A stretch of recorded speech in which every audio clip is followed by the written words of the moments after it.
ఇప్పుడైతే అస్సీ ఘాట్ నుంచి అయితే మనం స్టార్ట్ అయ్యామన్నమాట. 1 by 1 చూపించుకుంటే వెళ్తాం. 108 ఘాట్లు గంగా నదిలో ప్రయాణం. ఈ ఒక్క వీడియోలో సార్ బాడీ అయిపోయింది. ఒక బాడీని తీసుకెళ్తున్నారు. మనందరం బతకడం కోసం చేస్తూ ఉంటాం, కానీ ఇక్కడికి చావడం కోసం ఇక్కడికి వచ్చి బతుకుతారు జనాలు. వాటర్ ఫ్లో అయితే చాలా ఫుల్గా ఉంది. ఇదైతే మనం ఇలా వెళ్తున్నాం కదా, రిటర్న్లో వచ్చేటప్పుడు ఘాట్స్ మొత్తం చూద్దాం. ఇప్పుడు దీంట్లో ఉన్న బోట్ మొత్తం చూడొచ్చు అనమాట. అక్కడొకటి అక్కడొకటి అన్ని బోట్స్ వెళ్తూ ఉన్నాయి. మాదైతే ఫుల్గా నిండిపోయింది మా షిప్ అయితే. అలా ఉన్నాయి ఘాట్లు అయితే. అలా చివరి దాకా వెళ్ళి ఒకటి తీసుకుంటూ వస్తాం అనమాట.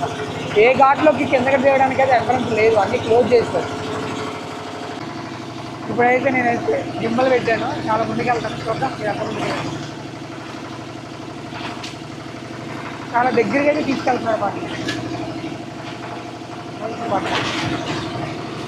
ఇది ఎగిరిపోయేలాగా ఉంది కెమెరా అయితే గాలి. జైన్ ఘాట్, ఈ ఘాట్ నేమ్ వచ్చేసరికి. అన్ని ఘాట్లో అయితే అలౌ చేయట్లేదు, కొన్ని ఘాట్లోనే అలౌ చేస్తున్నారు కిందకి దిగడానికి కానీ పైన ఉండడానికి కానీ. కనబడుతుంది కదా వీడియో అయితే.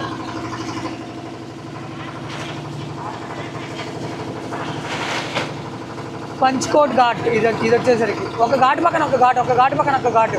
ఇదివరకు అయితే 80 ఘాట్స్ ఉండేయంట, ఇప్పుడైతే 84 ఘాట్స్ అయినాయి. ఇప్పుడైతే అస్సీ ఘాట్ నుంచి అయితే మనం స్టార్ట్ అయ్యామన్నమాట. 1 by 1 చూపించుకుంటే వెళ్తున్నాడు. అక్కడి నుంచి వచ్చాం కదా, ఇప్పుడు రిటర్న్ అవుతున్నాము. ఇప్పుడు మనకి ఘాట్స్ దగ్గర నుంచి బోట్ వెళ్తా ఉంది, చూద్దాం. ఫస్ట్ అది అస్సీ ఘాట్ అనమాట. ఇది గంగామహల్, ఇది థర్డ్ ఘాట్ అనమాట. అక్కడి నుంచి స్టార్ట్ అయ్యాం. ఇలా వస్తుంది ఒకదాని తర్వాత ఒకటి చూపించుకుంటూ వస్తుంది. మన బోటు మొత్తం ఫుల్ అయిపోయింది. ఇప్పుడైతే దొరికిందనమాట చూడడానికి.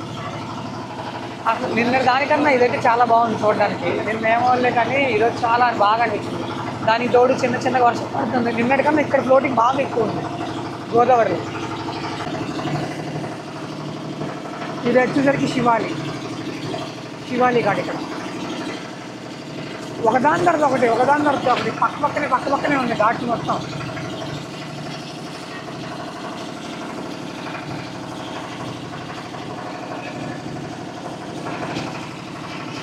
హనుమాన్ ఘాట్ అంట ఈ ఘాట్ పేరు. ఇక్కడ ఆంజనేయ స్వామి టెంపుల్ ఉంది ఆ ఘాట్ దగ్గర అయితే. హనుమాన్ ఘాట్ అని ఉంది కదా ఆంజనేయ. పంచ్కోట్ ఘాట్ ఇది వచ్చేసరికి ఒక ఘాట్ పక్కన ఒక ఘాట్. ఇదివరకు అయితే 80 ఘాట్స్ ఉండేయంట, ఇప్పుడైతే 84 ఘాట్స్ అయినాయి.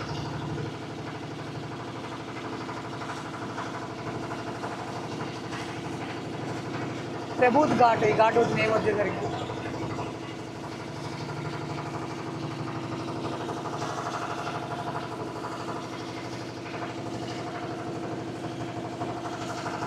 వాటర్ ఫ్లో చూసారు అసలు ఎంత కిందకుందో.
చూడడానికి సేమ్ SSMB 29 ఇలా ఉంది చూడడానికి. అయితే ఇక్కడ చూడండి ఎలా కలుపుతుంది బాడీ.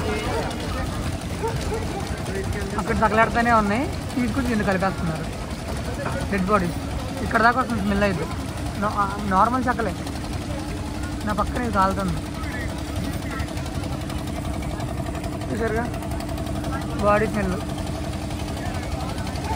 దాన్ని మొత్తం తీసుకొచ్చి దీన్ని వేస్తున్నారు, ఇంక వాటర్లో గంగ నదిలో కలిపేస్తున్నారు కాలింది మొత్తం. ప్రజెంట్ అయితే అయిపోయింది నా బోట్ రైడ్. మణికర్ణిక ఘాట్ పక్కన అయితే ఉన్నాను. పక్కన బాడీ కాలుతుంది, ఇక్కడ దాకా వస్తుంది స్మెల్. ఆ ధూళి దుమ్ము మొత్తం మీద పడుతుంది చూసారుగా. అటు పక్క అది మణికర్ణిక ఘాట్ అయితే చూసారు కదా. ఇదంతా అదే 1 2 3 ప్రజెంట్ అయితే 4 కాలుతున్నాయి. ఇంకో దాన్ని చిది పెట్టారు, ఇక్కడ ఇంకో పక్కన ఉంది దాన్ని చిది పెట్టారు. 1 by 1 4 కాలుతున్నాయి ఇక్కడైతే, ఒక దాని తర్వాత ఒకటి. బాయ్ ఏకి దీనికి కిतना आया इधर? అచ్చా, నాకు బోట్లో వాళ్ళు చెప్పిన దాని ప్రకారం అయితే మినిమం 1000 కాలుతాయి అంట. 1000 బాడీస్ ఇక్కడికి వచ్చి కాలుతాయి మణికర్ణిక ఘాట్లో. నేను ఇప్పుడు దాకా 84 ఘాట్లు చూశాను, దాంట్లో ఒక్క మణికర్ణిక ఘాట్ వచ్చి ఒకటి 5 కాలుతున్నాయి ఒక టైంలో. హరిశ్చంద్ర ఘాట్లో 2 కాలుతున్నాయి. 24/7 కాలుతానే ఉంటాయి మణికర్ణిక ఘాట్లు చూసారా. మనందరం బతకడం కోసం చేస్తూ ఉంటాం, కానీ ఇక్కడికి చావడం కోసం ఇక్కడికి వచ్చి బతుకుతారు జనాలు. ఎందుకంటే ఇక్కడ కాలిపోయి ఇక్కడ కాలితే కనుక మోక్షం దక్కుతుంది, శివుడి దగ్గరికి వెళ్ళిపోతారు అని ఒక నమ్మకం జనాలకి. అందుకని ఇక్కడికి వచ్చి బతుకుతారు. ఎప్పుడు చావు వస్తుందా అని. చచ్చిపోయినప్పుడు ఇక్కడ దహన సంస్కారాలకి చేసేసి దాన్ని తీసి అక్కడ పోసేస్తారు గంగ బూడిద తీసుకెళ్ళి. కనబడుతుంది కదా ఇదే. ఈ బ్యాక్ సైడ్ కనిపించే మొత్తం తగలబెడతానికి, ఒక బాడీని తగలబెడతానికి డిస్పోజ్ చేయడానికి సంబంధించిన పొలాలు అనమాట ఇవన్నీ. ఇక్కడ నుంచే మూసుకెళ్తారు లోపలికి. ఇక్కడ దానికి తగలబెడతానికి కావాల్సింది మొత్తం ఇక్కడ కనబడుతుంది చూడండి. ఇటు మళ్ళీ కిందకి వెళ్ళడానికి బూడిద కలుపుకోవచ్చు. గుండు కొట్టించుకుంటున్నారు ఇక్కడ నవధాన్యాలు, చెక్క, శొంఠి స్మెల్ రావడానికి. ఇదంతా అదే ఈ రోడ్ అదే మణికర్ణిక ఘాట్ రోడ్డు మొత్తం అవే చూసారు. చెక్కలు కేజీల్లో కింటాల్లో కొలుస్తారనమాట. ఏది కావాలంటే అది డబ్బులు ఇచ్చేయడం, వాళ్ళే తీసుకెళ్తారు, వాళ్ళే కాల్ చేస్తారు, వాళ్ళే కలిపేస్తారు. ఏ బట్టలు కూడా అంతే, బట్టలు ఉన్నా లేకపోయినా ఏది ఉన్నా సరే అదన్నమాట. ఏది ఉన్నా లేకపోయినా సరే వాళ్ళే చేసేస్తారు. వర్షం వచ్చినా సరే ఆగదంట ఇక్కడ, కాలులే కట్టి కాలుగానే ఉండిద్దంట. చూసారు కదా టెంపుల్, అది టెంపుల్ బ్యాక్ సైడ్ ఉంది ఒక చిన్న టెంపుల్, రుద్రేశ్వర మహాదేవాలయం. చాలా బాగుంది. సేమ్ టెంపుల్లో ఎలా అయితే ఉందో సేమ్ అలానే ఉందన్నమాట. కనబడుతుంది. టెంపుల్లో విగ్రహం చూడకపోయినా టెంపుల్లో ఎలా ఉందో ఇక్కడ కూడా అలానే ఉంది విగ్రహం. ఇదే టెంపుల్ అదే ఆ టెంపుల్ పక్కనే ఉంటుంది ఇది. ఈ కిందకి వెళ్తే మణికర్ణిక ఘాట్, ఇంకా బోటింగ్ మనం కిందకి వెళ్తాం అనమాట. అది టెంపుల్. ఇది రుద్రేశ్వర మహాదేవ్. బాడీ అయిపోయింది, ఒక బాడీని తీసుకెళ్తున్నారు, పైనుంచి తీసుకొస్తున్నారు, బాడీని తీసుకెళ్తున్నారు. ఈ రోడ్డు మొత్తం అదే, ఎక్కడ చూసినా స్మెల్ వస్తుంది. అందులో మొత్తం నా ఒంటి మీద మొత్తం పడిపోయింది అదే బూడిద. దగ్గర 1.5 బాడీ కాలింది. కొంచెం మళ్ళీ ఎవరైనా ఏమైనా అనుకుంటారేమో. నేను వెళ్ళిపోయి అక్కడ కాలుతామని అక్కడికి వెళ్ళి నేను వీడియో తీస్తున్నాను. బాడీల దగ్గరికి వెళ్ళి మొత్తం బూడిద మొత్తం పడింది నా బాడీ మొత్తం. పర్లా నాకైతే ఆ ఘాట్స్ దూరం నుంచి చూపించినా సరే దగ్గర నుంచే మణికర్ణిక ఘాట్ అయితే వెళ్ళాను. వాళ్ళు ఎవరైతే ఏం అనలేదు. కాలుతామని ఫ్యామిలీ మెంబర్స్ మొత్తం అక్కడికి వెళ్ళి చూస్తూ ఉన్నారు. వీడేంటి వాళ్ళు ఎడుతామని నేను అక్కడికి వెళ్ళి వీడియో చెప్తా ఉన్నాను. అదే కామెడీ. అక్కడ మామూలు వీడియో కామెడీ కాదు అసలు. అది ఏడ్చి వాళ్ళు ఎడుతూనే ఉన్నారు అక్కడ. నేను పక్కకి వెళ్ళి ఇలా కాలుతుందో ఇలా వేస్తున్నారు, చీటీ ఇలా పెడుతున్నారు అని చెప్పి నేను వీడియో తీస్తున్నాను. ఇలా చూస్తున్నారా ఇంకా ఎందుకు వచ్చిన వాళ్ళని ఇంకా అయిపోయిందని వచ్చేసాను. ఓకే, ఈ చిన్న వీడియో మీకు ఎలా అనిపించిందో కింద కామెంట్లో తెలపండి. లైక్, షేర్, సబ్స్క్రైబ్ చేసుకోండి. నాకు చాలా సపోర్ట్ చేసిన వాళ్ళు అవుతారు.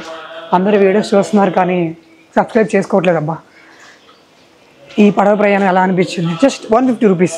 వాడు అన్నాడు వచ్చేదారులు, నీకు తక్కువ చెప్పాను, అందరూ 200-250 చెప్పాను, నువ్వేమో 150 చెప్పాడని నీ పక్కన వాడికి చెప్పావు, వాడు కూడా 150 ఇచ్చాడన్నా, అలా ఎలా అన్నా అని అన్నాడు. సర్లే ఏమనుకో మగలే అని అడిగాడు కాబట్టి చెప్పాను నేను.